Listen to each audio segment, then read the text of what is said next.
cette grande édition d'information sur la télévision Labari. Lancement ce matin au stade municipal de Niamey des épreuves sportives du baccalauréat session 2025 par la ministre de l'Éducation nationale et de l'alphabétisation. Accompagnée par le gouverneur de la région de Niamey, cette cérémonie sobre mais symbolique marque le début des épreuves physiques du baccalauréat sur l'ensemble du territoire national. Le compte rendu avec Sakina Sadou et Aboubakar Soleil.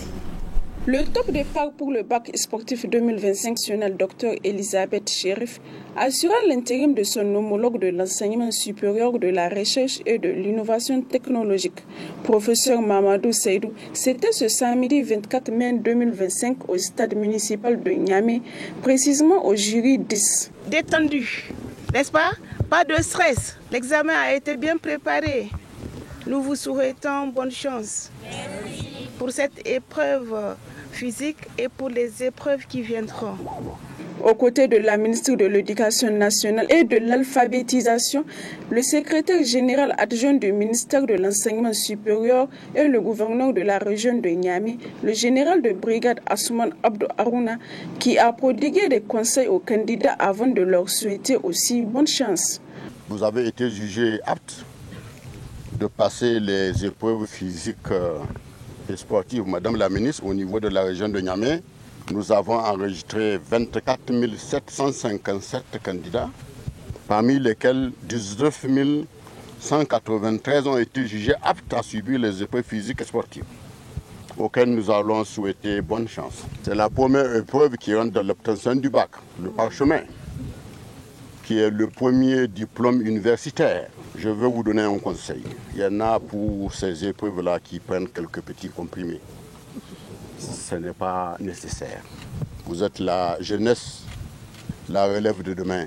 Pour que vous assurez la relève de demain, il faudrait que nous ayons, Madame la ministre, une jeunesse saine d'esprit et physiquement apte.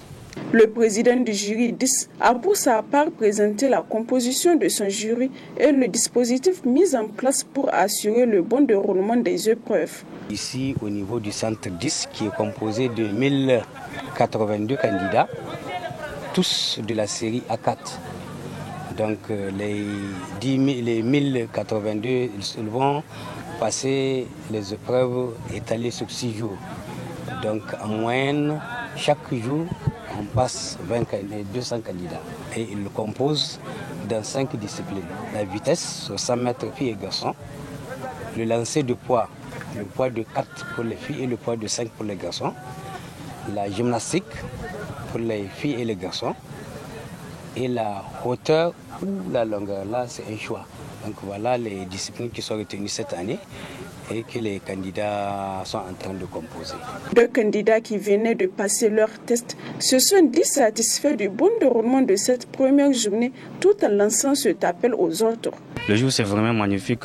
On a commencé, tout se passe bien. À tous les camarades, je vous souhaite bonne chance parce que c'est pas aussi difficile comme ça. C'est vraiment, il n'y a pas de stress, on fait ça dans le calmement. Ça va tous bien se passer. C'est un jour où nous attendons des pays qui nous avons, Inch'Allah, à la fin de l'année, on va nous évaluer afin d'obtenir notre diplôme qui est le baccalauréat. Le conseil que j'ai à passer à mes camarades qui n'ont pas passé, c'est de préparer. Comme ils savent, ce n'est pas des exercices très miraculeux, mais ils devraient au moins se préparer. Pour la seule région de Niamey, ce sont 24 757 candidats, dont 11 680 filles et 13 077 garçons qui sont inscrits au bac 2025. Parmi eux, 19 193 ont été jugés aptes pour passer les épreuves sportives, soit un total d'aptitude de 77,53%. Dans l'enseignement public, sur 12 327 inscrits, 11 943 sont aptes, soit 96,89%. Au niveau national, ce sont 13 989 candidats qui se présentent au bac 2025 et au niveau de l'enseignement privé, 12 430 candidats sont inscrits, dont 7 250 jugés aptes, soit 58,31%. Ce sont au total 58 422 candidats qui sont déclarés aptes pour les épreuves sportives, soit un taux de 118,96%. Les épreuves physiques du baccalauréat session 2025 ont débuté sur l'ensemble du territoire national dans un climat de sérénité et de mobilisation générale. Depuis l'annonce du retrait du Burkina Faso, du Niger et du Mali, 3 pays de l'AES de la CEDEAO, les 2 organisations se sont retrouvées autour d'une table pour la première fois le jeudi 22 mai 2025 à Bamako, au Mali. Un premier rapprochement qui a suscité ces réactions de ces citoyens. Une rencontre conjointe entre la CEDEAO et l'AES ne peut accoucher de rien de bon parce que c'est 2 extrêmes, c'est 2 revers de la même médaille.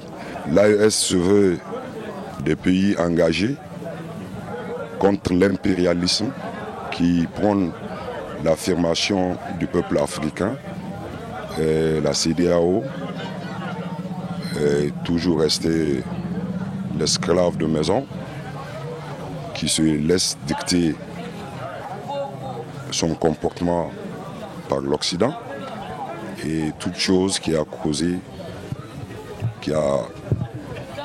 le départ du Niger, du Mali et du Burkina Faso, chose qui a donné naissance à l'AES. C'est bien vrai, étant les enfants de l'Afrique, il n'est pas déplorable qu'ils se réunissent pour parler, mais nous, en tant que des progressistes de l'AES, nous n'espérons rien de cette rencontre et nous profitons de votre micro pour demander aux dirigeants de l'AES d'arrêter d'amuser la galerie. Ils n'ont qu'à arrêter des rencontres, rien donné de positif pour les Africains. Ils n'ont qu'à mettre les pendules à l'heure pour qu'on puisse se mettre au travail et construire nos nations. Nous n'avons rien à voir avec la CEDEAO, on ne veut rien entendre avec eux. Nous, on souffre sur les voies là. Vraiment, nous, les gens de l'AES souffrent. Puisque nous, on n'a pas une carte de l'AES, on n'a pas l'assurance de l'AES. Tout ça là, vraiment, il faut que l'AES et la CEDEAO se voient, parler sur ça et concentrer sur ça, puisque que les transporteurs souffrent, surtout les transporteurs de l'AES. Les transporteurs de l'AES qui fréquentent les voies de l'insécurité souffrent, puisque quand tu quittes Lomé pour voir Dori, il faut 1 ou 2 mois pour voir Dori. Et nous, on ne sait pas c'est quoi. Puisque nous, on n'a pas un corridor. Au Burkina, nous sommes les gens de l'AES. Au Burkina, nous n'avons pas un corridor. On paye nos laissez-passer, on paye nos péages. En plus, il y a des contrôles sur la voie que nous, on ne comprend pas. La CEDEAO, depuis qu'elle a constaté la force que l'AES est en train de manifester, elle a vu la nécessité. Parce que non seulement c'est elle même qui a suscité les retraits de ces 3 pays qui finalement ont pu créer l'Alliance des États du Sahel. Donc la CEDEAO, elle a constaté qu'elle est en train d'aller vers son échec, son déclin. Donc elle a vu la nécessité de faire recours à l'AES parce qu'elle sait que la force même de la CEDEAO constitue les 3 pays. Donc elle a constaté que ces 3 pays constituent leur force.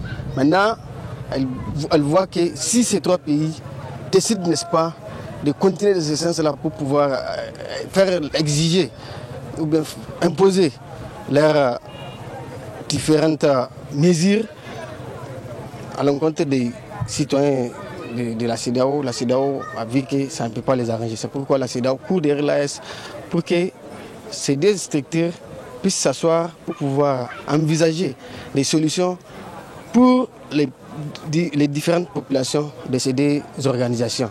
Donc nous pouvons dire que malgré tout ce que la CEDEAO a eu à faire pour nos 3 pays, nous ne voyons pas les CEDEAO, nous voyons les populations de la CEDEAO. Et je pense que les deux organisations, parce que non seulement c'est des organisations africaines, et ils sont de l'obligation de travailler ensemble pour les populations, parce que c'est les populations que nous envisageons, pas les chefs de l'État, de la CEDEAO qui ont montré leurs limites, qui ont montré qu'ils sont des marionnettes. Nous, ce que nous envisageons, nous souhaiterons, c'est que ces assises, c'est pour parler, puissent donner des fruits qui vont aller dans l'essence de faire en sorte que nous puissions préserver, n'est-ce pas, les intérêts des populations. Donc je pense que s'ils continuent à échanger, nous pouvons souhaiter dans les jours à venir que, n'est-ce pas, des décisions importantes puissent émaner de ces assises pour que, n'est-ce pas, les populations puissent se sentir libres de leur circulation et de leurs activités. Suite à la libération du secrétaire général de l'Union des travailleurs du transport et assimilé du Niger, UTAN, Gamoche Mamadou Kardé, a vu pendant quelques jours à la police judiciaire. Sa structure a rendu publique hier une déclaration. Cette dernière nous est résumée par Ismaël Moumouni. Dans les mains de la police depuis le 20 mai dernier, le secrétaire général de l'Union des travailleurs du transport et assimilé du Niger, UTAN, Gamoche Mamadou Sambou, est finalement parmi les siens. Il a été libéré aux environs de 19h le 22 mai. À cet effet, l'UTAN, à travers ce grand rassemblement, a tenu à remercier tous ceux de près ou de loin l'ont soutenu. Nous, camarades membres de la centrale syndicale de l'Union des travailleurs de transport et assimilés du Niger, UTAN, se félicite de la libération de notre secrétaire général Gamoche Mamadou Sambou, détenu dans les locaux de la police judiciaire depuis le mardi 20 mai 2025. Nous saluons la mobilisation sans faille des camarades militants de l'UTAN, les centrales syndicales amies, la société civile, l'ensemble du peuple nigérien. Nous présentons nos condoléances les plus attristées aux familles des camarades tombés au champ d'honneur sur l'axe Dori-Terra. Par la même occasion, l'UTAN invite les autorités de prendre en compte les préoccupations de leurs militants qui perdent même leur vie dans l'acheminement des marchandises au Niger. Nous rappelons au CNSP qu'il ne saurait être question de souveraineté ou de refondation qui tiennent dans un pays où tissu économique déchiqueté par la cherté constante du basique. Je ne terminerai pas mon propos sans lancer un appel pressant à tout le secteur du transport de se mobiliser comme un seul homme afin de pouvoir continuer la lutte ensemble. Mamadou Gamoche Sambou était dans la soirée du 23 mai au tribunal de grande instance hors classe de Niamey, où on lui a notifié que son dossier est classé sans suite. Hier, vendredi 23 mai 2025, le stade régional de Dosso a accueilli le match final du tournoi organisé à l'honneur de la préfète du département de Dosso. C'était en présence des responsables régionaux, civils et militaires et des supporters des deux équipes finalistes. Le point avec Boubacar Ibrahim et Soumaïl Abdoulaye. Lancé au départ avec un total de 5 équipes, le tournoi de football féminin dénommé Coupe de la préfète du département de Dosso s'est achevé de l'après-midi du vendredi 23 mai par le match final qui a mis aux prises Nouvelle Humanité habillée en vert et CS Banizumbu habillée en jaune. À l'initiative, la préfecture du département en collaboration avec Plan International Représentation de Dosso et l'association régionale du football de Dosso. Ainsi, après le coup d'envoi donné par la préfète à l'honneur, le match entre les deux équipes finalistes s'est achevé sur un score de 0 but partout, en dépit bien sûr des tentatives enregistrées des deux côtés. Et ce n'est qu'après une séance de tirs au but que l'équipe du CS Banizumbu s'est imposée sur celle de Nouvelle Humanité. À l'occasion, des prix et trophées ont été décernés. Et c'est ainsi que la troisième place remportée par l'équipe de la commune de Sambera s'en est sortie avec des ballons et un lot de maillots. La deuxième place avec des ballons, des crampons, un lot de maillots et une enveloppe de 20 000 francs.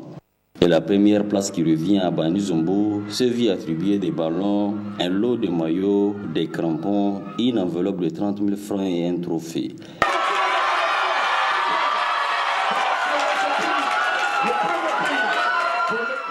Dans l'interview qu'elle a accordée juste après, la préfète du département de Dosso n'a pas manqué de revenir sur les objectifs assignés à ces tournois. Comme vous le voyez, aujourd'hui, c'est plus qu'une compétition. C'est un tournoi qui vise à renforcer la cohésion, l'unité nationale entre nos filles. Et aujourd'hui, comme vous pouvez le voir, il y a eu 4 équipes de la commune urbaine de Dosso, une équipe de Sambera, plus précisément le CSP Nouvelle Humanité, le CSG1, le CSG2, le CS Bani Zumbu et le CS Sambera. Donc vraiment, je les remercie toutes d'avoir répondu présentes. Ça favorise vraiment l'union entre nos enfants. Et aujourd'hui, ça montre une fois de plus comment le football féminin peut être appuyé. En tout cas, les personnes qui nous ont appuyés dans les préparatifs de ce tournoi ne sont pas dessus par rapport à ce qu'ils viennent de voir. Parce que vraiment, les filles ont été à la hauteur. Et je les remercie vivement, De toutes les façons, c'est la femme qui gagne, Je remercie vivement toutes les équipes qui ont pris part et je lance un vibrant appel aux acteurs du football pour que dorénavant, qu'ils continuent en tout cas à mettre en avant le football féminin. Pour rappel, cette compétition lancée le 12 mai rentre dans le cadre de la commémoration de la Journée nationale de la femme nigérienne. Voilà, point final de cette édition. Monsieur Dama, merci à vous de l'avoir suivi et restez en compagnie des programmes de la télévision Labari.